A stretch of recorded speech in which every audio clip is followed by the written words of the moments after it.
ఒకటి 317 జీవో కూడా టీచర్లకు ఇబ్బందికరంగా ఉన్నది. టీచర్లకు 317 జీవో కూడా చాలా ఇబ్బందికరంగా ఉన్నది.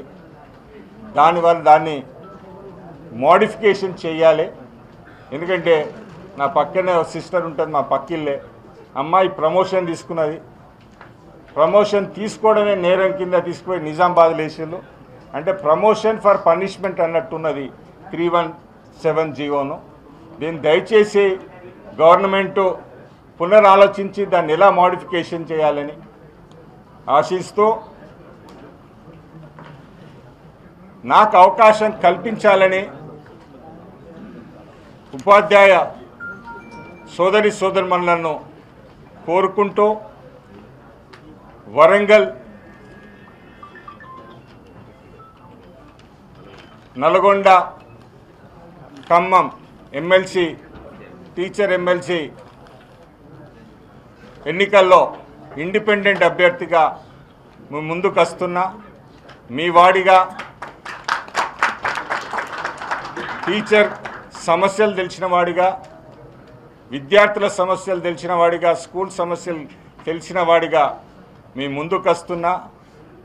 మీరందరూ ఆశీర్వదించాలని, దాంతోపాటు మా ప్రెస్ మిత్రులు కూడా సహకరించాలని కోరుకుంటూ జై తెలంగాణ. దీంట్లో గుర్తులేముండయి,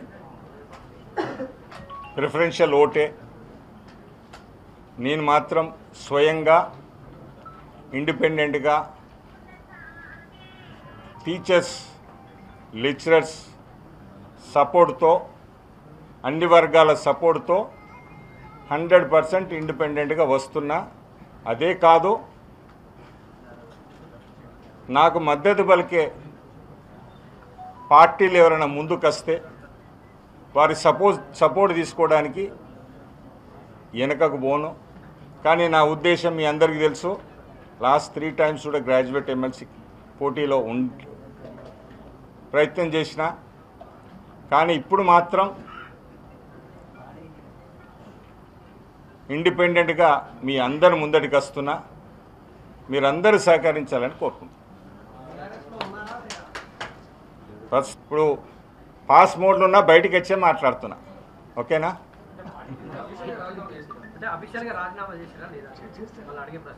అఫీషియల్గా ఇంకా టైం పడుతుంది కొద్దిగా. ఇంకా టైం నోటిఫికేషన్ రాలే కదా భయ్యా, ఇంకా నోటిఫికేషన్కి టైం ఉన్నది. ఓకేనా? నేనే మా పార్టీకి దూరం ఏం పోలే. ఓకేనా? అయినా నోటిఫికేషన్ అది వాళ్ళు కూడా, నేనైతే పోటీలో ఉండడానికైతే సిద్ధంగా ఉన్నా. దానికి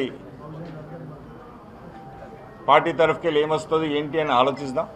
ఎందుకంటే ఇంకా 1.5 month టైం ఉన్నది కదా. నేనైతే ప్రస్తుతానికైతే ఏ లీడర్ను ఎవరిని అడగలేదు భయ్యా.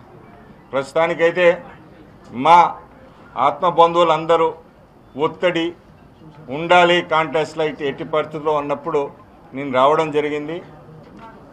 ముందు ముందు అవకాశాలు ఎట్లా దొరుకుతాయో వేచి చూడాలి. పోటీ చేస్తా భయ్యా. నేనైతే 100% రేసులు అయితే ఉంటా. రెడ్డిలు కూడా మంచి చూసుకొని నన్ను ఆదరిస్తారని, ఆశీర్వదిస్తారని భావిస్తున్నా.